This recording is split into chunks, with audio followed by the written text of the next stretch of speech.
Hello everyone. Today we are going to discuss the second part of anti-cancer agents, जिसमें हम पहली class जिसमें alkylating agents थे उसके बारे में सारे ड्रग्स का एक एक बार डिस्कस करेंगे।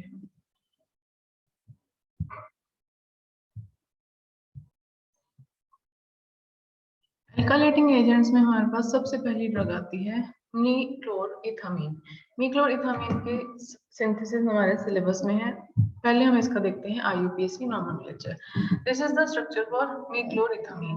मीक्लोरइथामीन में हमारे पास diethyl amine chloro group present है और साथ में अमाइनो मिथाइल है। तो हम इसको क्या बोलेंगे, नंबरिंग यहाँ से करेंगे क्योंकि नाइट्रोजन के साथ जुड़ा है 1 2 1 2। दोनों में से किसी को भी 1 डैश किसी को भी 2 डैश, इधर वाली साइड पे इधर वाली साइड को डैश लगा के चल सकते हैं। तो this will be called 2 2 dash dichloro, 2 chlorine है, एन मिथाइल डाइइथाइल अमीन।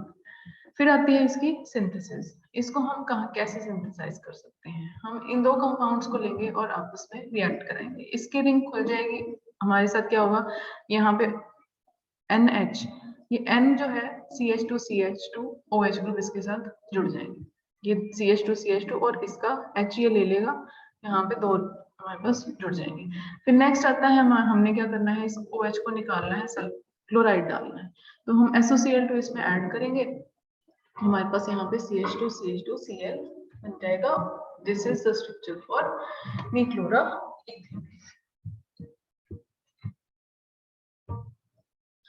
फिर आता है इसका हमारे पास मैकेनिज्म ऑफ एक्शन कि ये किस तरह से एक्ट करता है। मीक्लोरामीन क्या करता है, reactive carbonium ion intermediates generate करता है। ये इंटरमीडिएट्स क्या करते हैं, एल्काइल ग्रुप्स को ट्रांसफर कर देते हैं। एल्काइल ग्रुप्स के ट्रांसफर कहाँ पे करते हैं, सेल के मैक्रोमोलिक्यूल्स में, और वहां जाके ये कोवलेंट बॉन्ड्स बना देते हैं। और इसकी वजह से क्या है, मैक्रोमोलिक्यूल्स जैसे हमारा DNA है या RNA है, इनकी एल्काइलेशन हो जाएगी, उसकी वजह से DNA और RNA की क्रॉस लिंकिंग हो जाएगी, या एबनॉर्मल बेस पेयरिंग हो जाएगी, या DNA जो है वो टूट जाएगा, जिसकी वजह से क्या होगा, DNA की फर्दर सिंथेसिस रुक जाएगी, या जिसको हम कहते हैं रेप्लिकेशन या ट्रांसक्रिप्शन रुक जाएगी। और DNA और RNA की अगर सिंथेसिस या जिसे हम कह सकते हैं रेप्लिकेशन या ट्रांसक्रिप्शन रुक जाएगी, तो उससे उसकी वजह से क्या होगा, सेल की ग्रोथ वहीं पे कम हो जाएगी या बिल्कुल बंद हो जाएगी।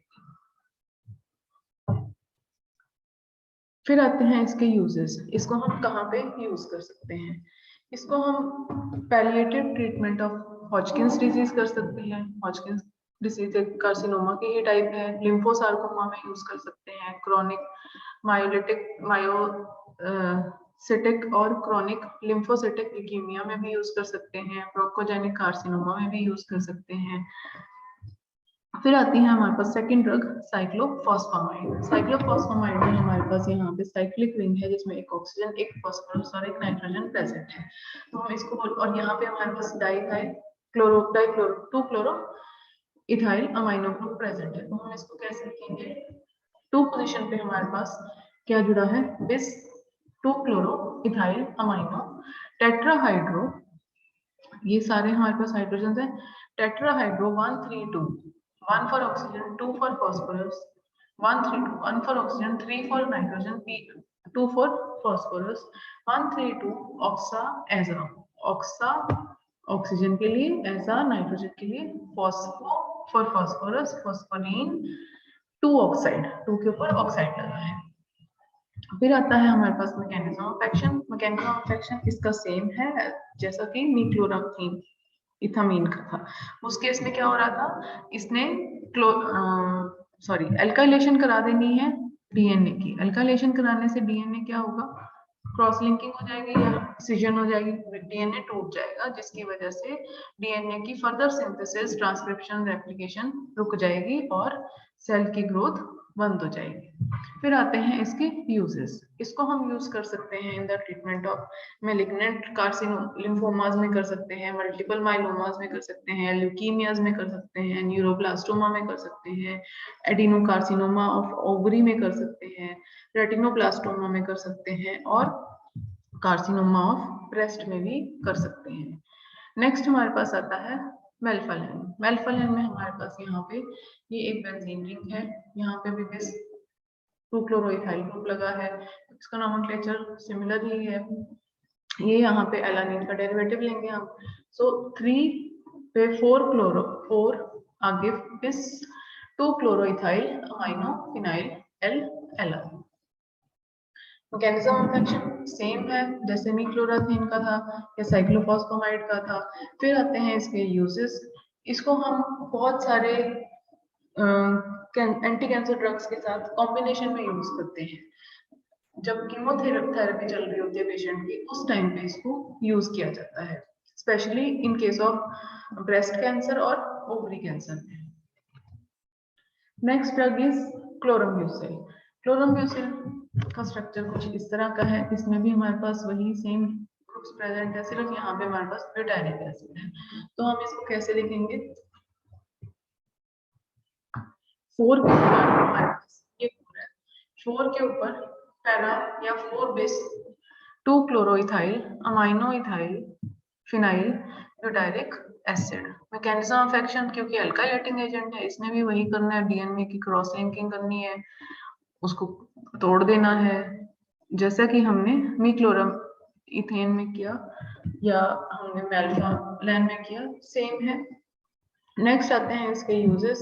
इसको हम यूज कर सकते हैं in chronic lymphocytic leukaemia, malignant lymphomas में, जैसे लिम्फोसार्कोमा हो गया, जायंट फॉलिकुलर लिम्फोमा हो गया, हॉजकिंस डिसीज में या नॉन हॉजकिंस लिम्फोमा में।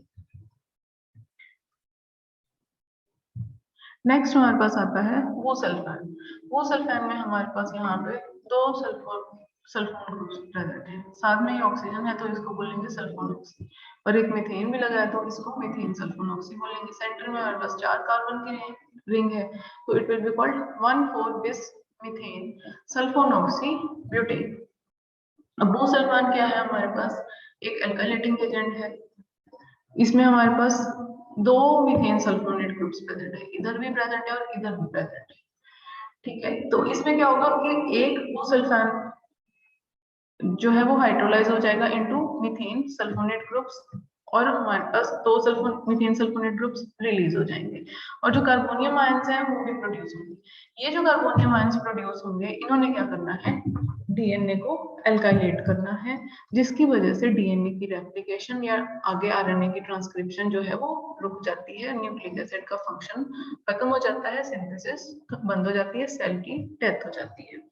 इसको हम यूज करते हैं विद साइक्लोफॉस्फेमाइड। दोनों ड्रग्स को कॉम्बिनेशन में यूज करते हैं in the treatment of chronic myelogenous leukaemia. Next हमारे पास आता है ड्रग थायोटीपा। थायोटीपा में हमारे पास इस तरह की साइक्लिक रिंग्स हैं, साइक्लोप्रोपेन टाइप।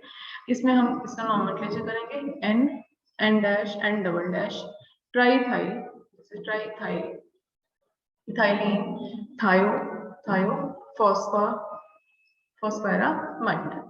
फिर आता है इसका मैकेनिज्म ऑफ एक्शन। ये क्या करता है थायोटीपा, इसका जो एल्काइल ग्रुप है ये अटैच हो जाता है विद गुआनिन। डीएनए में हमारे पास एजीटीसी प्रेजेंट है, एडेनिन गुआनिन थायोनिन और साइटोसिन। तो ये गुआनिन बेस के साथ अटैच हो जाएगा, उसके 7th नाइट्रोजन एटम पे अटैच हो जाएगा जो उसके इमिडाजोल रिंग पे लगना है।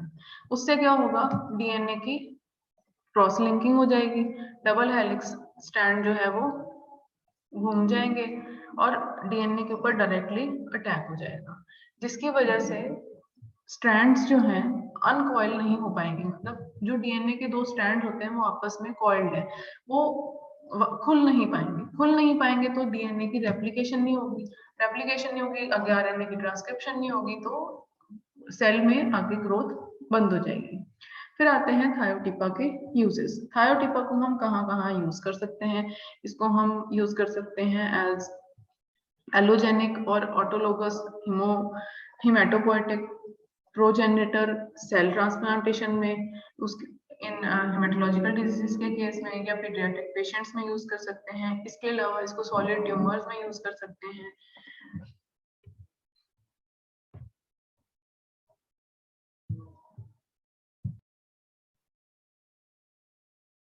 तो ये थे हमारे पास एल्काइलेटिंग एजेंट्स। अब नेक्स्ट आते हैं हमारे पास एंटी मेटाबोलाइट्स। एंटी मेटाबोलाइट्स को एंटी मेटाबोलाइट्स क्यों कहा जाता है? जैसे एल्काइलेटिंग एजेंट्स को हमने क्यों नाम दिया एल्काइलेटिंग एजेंट्स? क्योंकि वो सारे ग्रुप्स ऐसे थे जो एल्काइल ग्रुप ऐड कर रहे थे, डीएनए में की एल्काइलेशन कर रहे थे, जिसकी वजह से डीएनए की आगे रेप्लिकेशन रुक जाती है। उसी तरह से ये हमारे पास आती है कैटेगरी ऑफ एंटी मेटाबोलाइट्स। ये क्या है? हमारे जो डीएनए के अंदर जैसे प्यूरिन्स और pyrimidines प्रेजेंट है, उनके जैसे स्ट्रक्चर के हैं, उस तरह से ही एक्ट करते हैं।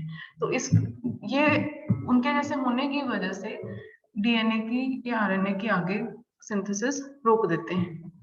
अब सबसे पहली ड्रग हमारे पास आती है मरकेप्टोप्यूरिन। मरकेप्टोप्यूरिन में यहाँ पे हमारे पास सल्फर प्रेजेंट है, तो इसको हम बोलेंगे 6-थायोक्सोप्यूरिन। बाकी सारा स्ट्रक्चर प्यूरिन का है। सबसे पहले हम देखते हैं इसकी सिंथेसिस। ये हम कंपाउंड लेंगे, उसमें हम फास्फोरस टेट्राक्लोराइड डालेंगे और यहाँ पे ये सारे ग्रुप्स की क्लोरीनेशन कर देंगे। ये Cl सब यहाँ क्या। फिर हम क्या करेंगे, इसमें सोडियम हाइड्रोक्साइड डालेंगे, Cl को रिमूव, एक Cl रिमूव हो जाएगा, यहाँ पे OH लग जाएगा। फिर हम क्या करेंगे, इसमें HI डालेंगे, हाइड्रोजन आयोडाइड डालेंगे। इससे क्या होगा, हमारे पास ये दोनों क्लोरीन जो है वो निकल जाएंगे। फिर हम इसकी सल्फोनेशन करेंगे और यहाँ पे SH ऐड हो जाएगा। इसको हम दूसरी तरह से भी, इस तरह से भी लिख सकते हैं।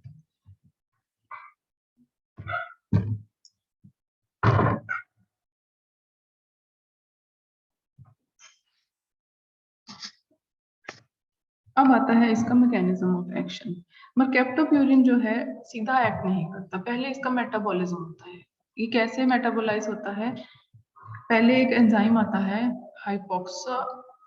हाइपोजेंथीन guanine thiophospho ribosyl transferase HGPRT। Hypoxanthine guanine phosphoribosyl transferase. ये क्या करता है, इसको कन्वर्ट कर देता है टू 6-थायोगुआनिन 5' फॉस्फेट में, जिसको हम सिंपली 6-थायो-GMP भी लिख सकते हैं। और साथ में 6-थायो-आइनोसिन मोनोफॉस्फेट में, जिसको हम TIMP भी लिख सकते हैं।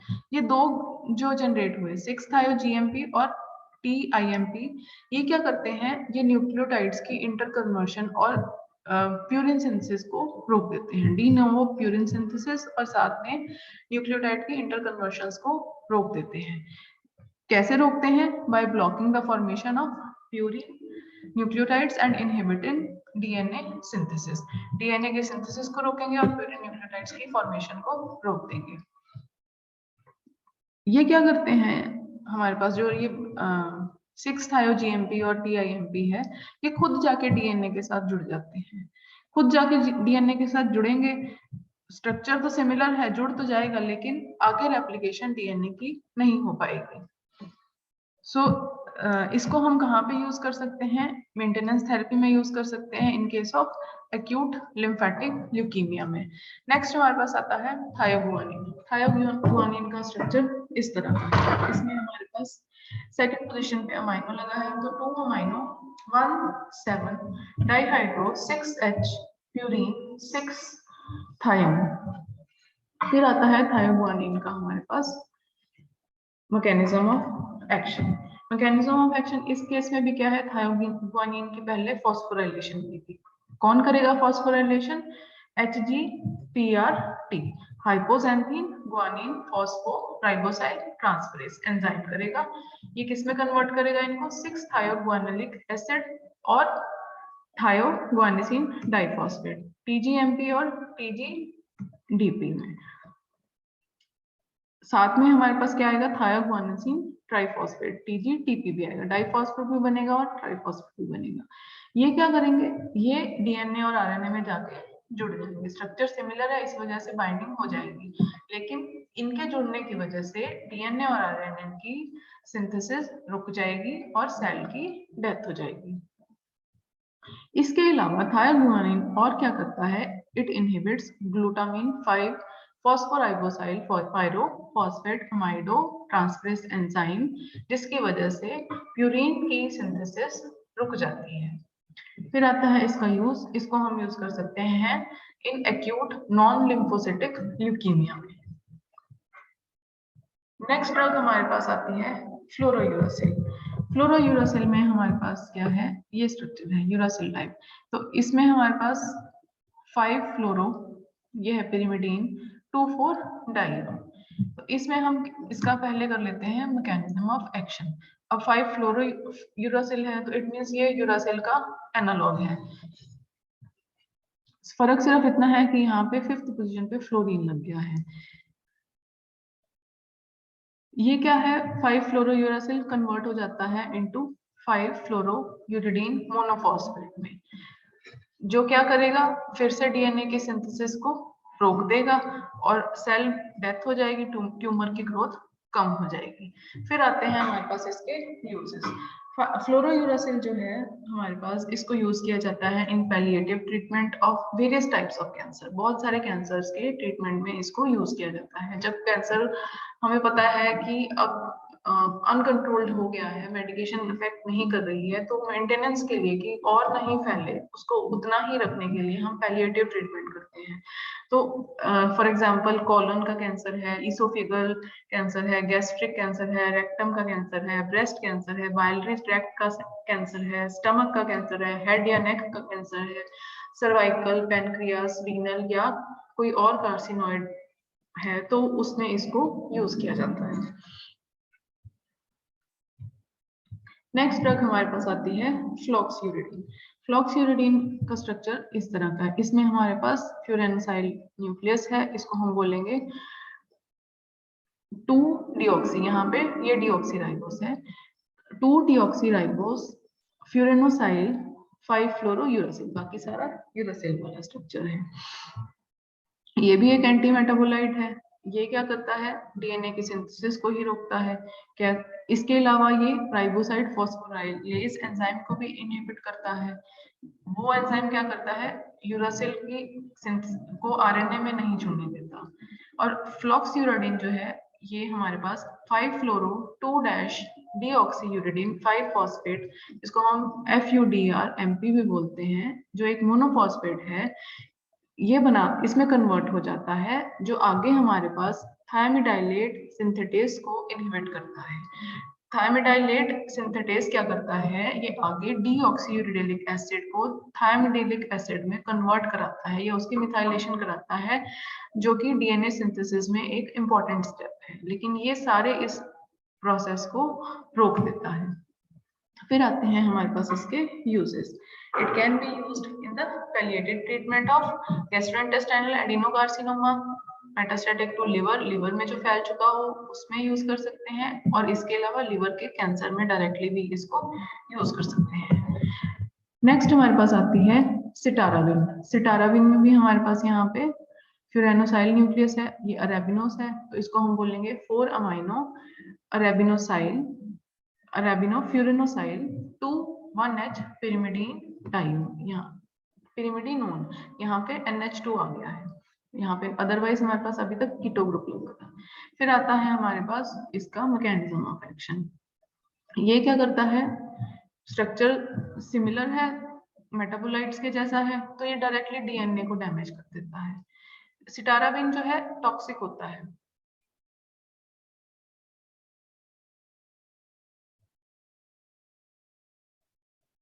ये क्या करता है, जो सेल की प्रोग्रेशन है G1 फेज पे, उसको वहां पे ब्लॉक कर देगा और वो उसको S फेज में नहीं जाने देता। फिर आते हैं इसके यूजेस। इसको हम यूज कर सकते हैं in the treatment of acute non lymphocytic leukaemia में, एक्यूट लिम्फोसिटिक ल्यूकीमिया में, last phase of chronic myelocytic leukaemia में भी। फिर आती है हमारे पास एजाथायोप्रिन। एजाथायोप्रिन में हमारे पास प्यूरिन न्यूक्लियस है, साथ में हमारे पास थायो इमिडाजोल प्रेजेंट है, तो इसका नाम देंगे हम 6 के ऊपर, ये 6 है, 6 के ऊपर 1 dash methyl 4 dash nitro 1H imidazole 5 आइल थायो 1H प्यूरिन। फिर आते हैं हमारे पास इसके मैकेनिज्म ऑफ एक्शन। एजाथायोप्रिन क्या है, पहले कन्वर्ट हो जाती है इनटू 6 मरकेप्टोप्यूरिन में। जो 6 मरकेप्टोप्यूरिन है वो आगे 6 थायोगुआनिन में भी कन्वर्ट हो सकती है। 6 MP और 6 थायोगुआनिन ये क्या करते हैं, ये राइबोस के साथ जुड़ जाते हैं। राइबोस के साथ जुड़ेंगे, फॉस्फोराइलेशन होएगी और एक न्यूक्लियोटाइड बना देंगे, जिसको बोलेंगे हम थायोआइनोसिनिक एसिड एंड थायो गुआनिलिनिक एसिड। जो मरकैप्टोप्यूरिन के साथ जुड़ेगा उसको हम बोलेंगे थायोआइनोसिनिक एसिड, जो थायोगुआनिन के साथ जुड़ेगा उसको बोलेंगे हम थायोगुआनिलिनिक एसिड। ये जो बनते हैं हमारे पास, ये क्या करेंगे, डीएनए की सिंथेसिस को रोक देंगे, जिसकी वजह से आगे रेप्लिकेशन नहीं हो पाएगी और बैक्टीरिया सेल जो है वो डेड हो जाएगा। इसके अलावा जो ये न्यूक्लियोटाइड बन जाते हैं, ये क्या करते हैं, glutamine, phosphoribosyl, pyrophosphate, amido transferase enzyme, जिसको हम जीपैट भी बोलते हैं शॉर्ट फॉर्म में, इसको भी इनहिबिट करते हैं, जिसकी वजह से सेल के अंदर प्यूरिन सिंथेसिस बंद हो जाती है। प्यूरिन सिंथेसिस के बंद होने से डीएनए और आरएनए की सिंथेसिस ऑटोमेटिकली रुक जाती है। फिर आते हैं इसके यूजेस। इसको हम यूज करते हैं इन रूमेटॉइड आर्थराइटिस, उसके अलावा हम इसको रीनल ट्रांसप्लांट के रिजेक्शन के ट्रीटमेंट में भी यूज करते हैं। नेक्स्ट हमारे पास ड्रग आती है मिथोट्रिक्सेट। मिथोट्रिक्सेट का मैकेनिज्म ऑफ एक्शन सिमिलर है। ये क्या करता है, न्यूक्लियोटाइड सिंथेसिस को इनहिबिट करता है। कैसे, dihydrofolate reductase, thymidylate synthetase, amino imidazole, carboxamide, ribonucleotide thiotransformylase और अमाइडो फॉस्फोराइबोसाइल ट्रांसफरेज एंजाइम्स को इनहिबिट करता है। ये सारे एंजाइम्स जो हैं हमारे को प्यूरिन पेरिमिडिन सिंथेसिस में चाहिए होते हैं और इनके इनहिबिशन की वजह से न्यूक्लियोटाइड सिंथेसिस रुक जाती है और ऑटोमेटिकली सेल डिवीजन नहीं होगी, डीएनए रेप्लिकेशन बंद हो जाएगी। फिर आते हैं इसके यूजेस। मिथोट्रिक्सेट को हम कहाँ यूज कर सकते हैं, in the treatment of paediatric acute lymphoblastic leukaemia में यूज कर सकते हैं, पॉलीआर्टिकुलर जुवेनाइल इडियोपैथिक आर्थराइटिस में यूज कर सकते हैं, इसको गेस्टेशनल कोरियोकार्सिनोमा में यूज कर सकते हैं, कोरियो एडिनोमा में यूज कर सकते हैं, हाइड्रेटिफॉर्म मोल में यूज कर सकते हैं, ब्रेस्ट कैंसर में यूज कर सकते हैं, इसके अलावा हेड और नेक के कैंसर में यूज कर सकते हैं, माइकोसिस फंगियोइड्स में यूज कर सकते हैं, लंग कैंसर में यूज कर सकते हैं, या एडवांस्ड नॉन हॉजकिंस लिम्फोमा में भी इसको यूज कर सकते हैं। नेक्स्ट आती है हमारे पास इसकी सिंथेसिस। पहले हम क्या करेंगे, pyrimidine 2,4,6 ट्राइएमीन लेंगे, जिसमें यहाँ पे हमारे पास pyrimidine के ऊपर 3 अमीनो ग्रुप्स प्रेजेंट है। इसमें से इसकी हम कराएंगे नाइट्रेशन, इसमें यहाँ पे नाइट्रस ग्रुप लग जाएगा, फिर इस ग्रुप को हम रिड्यूस कराएंगे, अमीनो ग्रुप लगा देंगे। अब हमने क्या करना है, इसको इसके साथ रिएक्ट कराना है और यहाँ पे साइक्लाइजेशन करा देंगे, हमारे पास ये इंटरमीडिएट बन जाएगा जिसके यहाँ पे CH2Br है। अब क्या आगे क्या करेंगे, हम इस ग्रुप के साथ इसको रिएक्ट कराएंगे ताकि ये वाला ग्रुप एक्सचेंज होके यहाँ पे CH2Br की जगह पे ये पूरा का पूरा N जो है इसके ऊपर जाके जुड़ जाए और HBr निकल जाए। So this is the structure for methotrexate. इस तरह से मिथोट्रिक्सेट सिंथेसाइज किया जाता है। So this is all about anti cancer agents. हमने अल्काइलेटिंग एजेंट्स कर लिए और एंटी मेटाबोलाइट्स कर लिए। नेक्स्ट लेक्चर में हम इसकी थर्ड क्लासिफिकेशन के ड्रग्स को डिस्कस करेंगे। Thank you.